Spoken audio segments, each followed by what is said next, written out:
On a Monday, we like to check in with the Australian Christian Lobby, and Christopher Brohier is back with us today, ACL State Director for South Australia, Tasmania and the Northern Territory. Hey, Christopher, welcome back. Well, thanks, Neil. Good to be back. Hey, Christopher, before we get into some of the, campaign lobbying issues that the ACL is really, in the deep end on, just let me ask you and maybe pick your brain here. The latest Newspoll results have the Labor Party level with the coalition on a two-party preferred basis. I wonder what your thoughts are about the significance of the changing way that people are responding to government.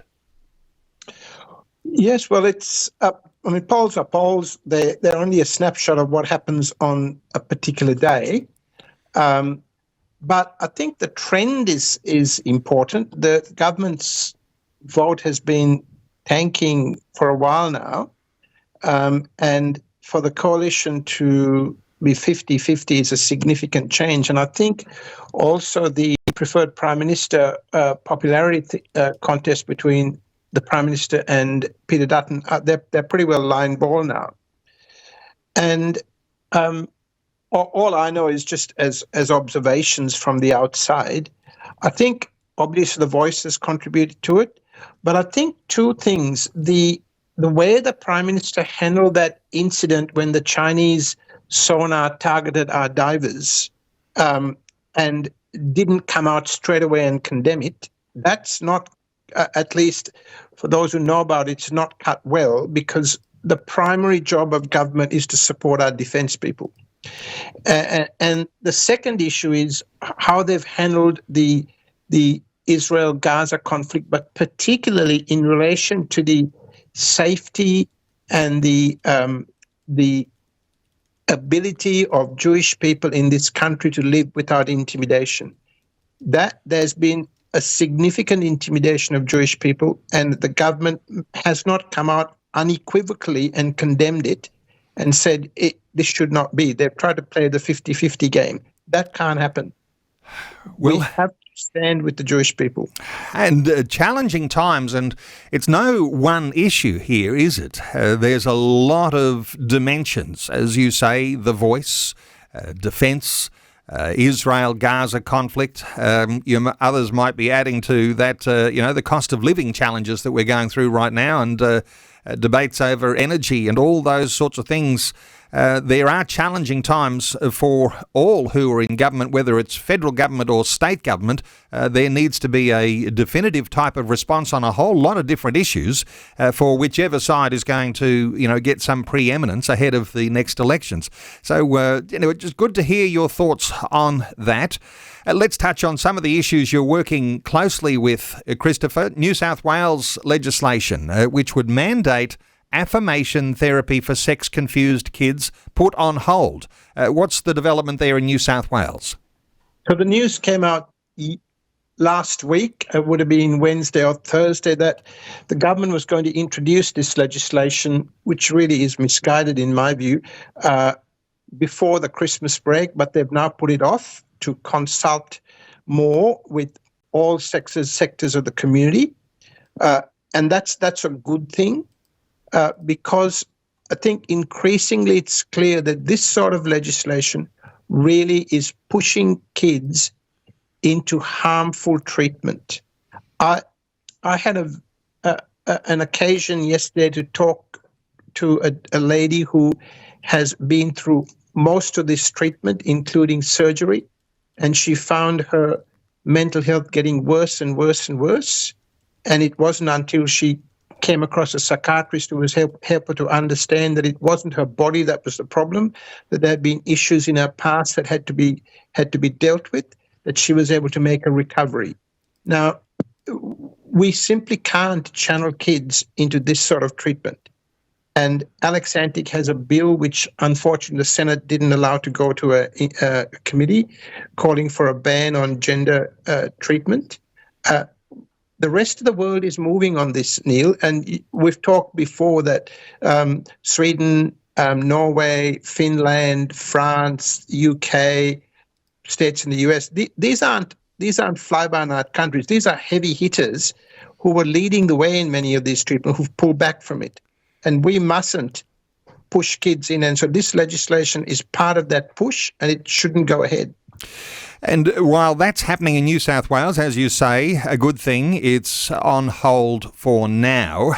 In South Australia, you've got Frank Pangallo, who's facing some opposition from promoters of this harmful treatment based on false claims. What's happening in South Australia?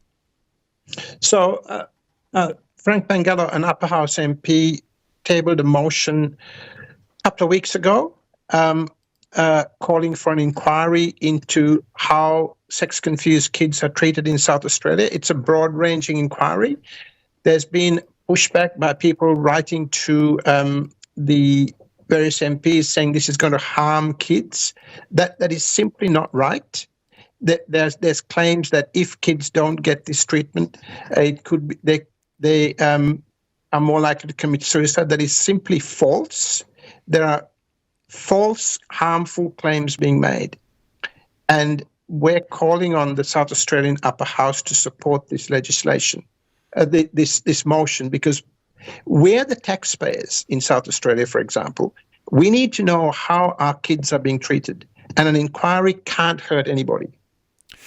Christopher, just to dwell on this for a moment, because, time to call out harmful claims of these groups and which state actually causes the increase in suicide. And of course, there's going to be academic research on both sides, and it's a he says, she says when it comes to how you deal with these sorts of things. Is the sort of research that's showing some of these things to be harmful that are being pursued in various places, are they gradually? Is it coming to light that those details and those research findings are not really watertight? Because as you say, as we were discussing, there's a lot of nations around the world are backtracking at a great rate of knots right now. Yes, I think, Neil, the Finns are a good example. Finland's a very progressive country, but the Finnish government authorities are saying that this affirmation model doesn't help mental health issues of kids. It makes no appreciable change. In about 37%, there's increased suicide ideation in about 37%. So for about 74%, it doesn't help. That's the best science. And we live in a world where we talk of science. Well, the best science says that this sort of treatment does not help. And we have an activist-driven model which is pushing kids in a way which is harmful for them, and we have to stop. Let's stay in South Australia, where the Equality Bill may come up this week in the South Australian Parliament. What's the latest there? So the latest is that Nicola Centifanti, who's promoting this bill, was on radio this morning, and she said her bill may come up to a vote this week on Wednesday, I think it is. She said the numbers are close. It's interesting that one of the opponents, a group called SIN, Sex Industry Network, were on the radio saying if Nicola really cared for people in prostitution, she would introduce what's called spent convictions. That's to people who've had convictions, would have them expunged. And Nicola said she's actually doing that. She's drafting amendments to her legislation. So this is very important legislation. We're in an atmosphere of talk about domestic violence. Prostitution is violence against women. It is men largely buying largely women for their pleasure and not for the woman's care. We have to take a stand against that. And going from states in South Australia to what's happening federally, Alex Antic and a bill to ban sterilisation. What's the latest on that bill? So this was his bill to ban sex reassignment treatment for kids, because I call it sterilisation because that's what happens. We need to talk honestly about these things. If you put kids through puberty blockers, cross-sex hormones, surgery, you sterilize them. So what we're doing, putting it very bluntly, is sterilizing people who are vulnerable. That sounds crazy in 2021 in Australia. That's the effect of it. So he had this bill, but the Senate refused leave for it to go to an inquiry. So he's now got to decide whether he tries to bring it to a vote. But it's very important, even though that was a loss for him, that these things are being raised publicly, because otherwise this just sort of lives in the shadows. We need to have people raising it publicly and saying this is not good enough. Okay, no, it's not good enough, and we'll be monitoring all of these things as they continue. And as I sometimes reflect, Christopher, people who are going through gender dysphoria and some levels of confusion. Sometimes the Christians are considered to be somehow the enemy, but actually we're the ones, you might even say, the closest friends to those who are facing such diabolical consequences for going through those things. And to be able to speak up and to halt those things is certainly one of those things I think Christians ought to be more renowned for, rather than sort of somehow rather looking like an enemy. Hey, let's talk babies born alive.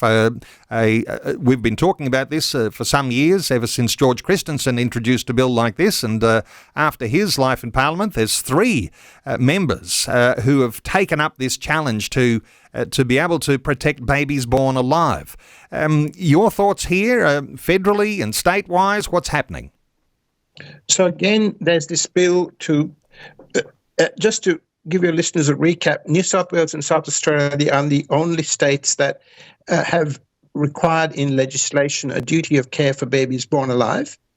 That was refused recently in the West for reasons best known to the MPs who voted against that proposal, that amendment.